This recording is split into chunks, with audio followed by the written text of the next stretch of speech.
The U.S. justified the decision to deploy the THAAD missile defense system to South Korea in response to North Korea's aggressive rhetoric against it. Washington also called for the release of American detainees in the North after the regime threatened to handle them in accordance with wartime law. Kwon Soa reports.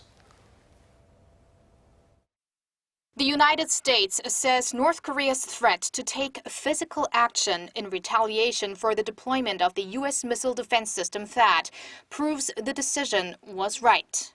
Pentagon spokesman Commander Gary Ross said such threats only confirm the prudence of Seoul and Washington's decision, adding that the U.S. will continue to ensure its defense posture remains capable of deterring conflict and defending the U.S. and its armed forces.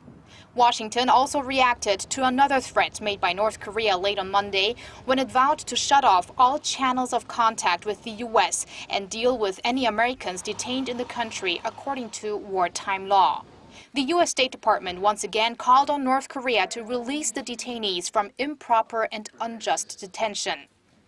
2 American citizens, college student Otto Warmbier and Korean-American pastor Kim Dong-chol are currently detained in North Korea with sentences of 15 and 10 years. Spokesman John Kirby said all of North Korea's recent threats, whether in the form of words or actions, are all the more reason for a proper readiness posture in South Korea. He did not, however, make any direct comments on the North's decision to sever the so-called New York Channel, the only line of communication between the U.S. and North Korea, which have no diplomatic ties.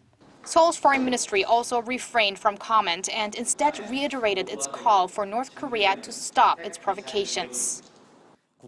We urge North Korea to turn its ear to the demands of the international community and quickly improve its human rights.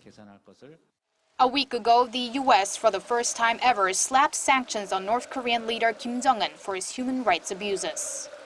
Kwon Soa, Arirang News.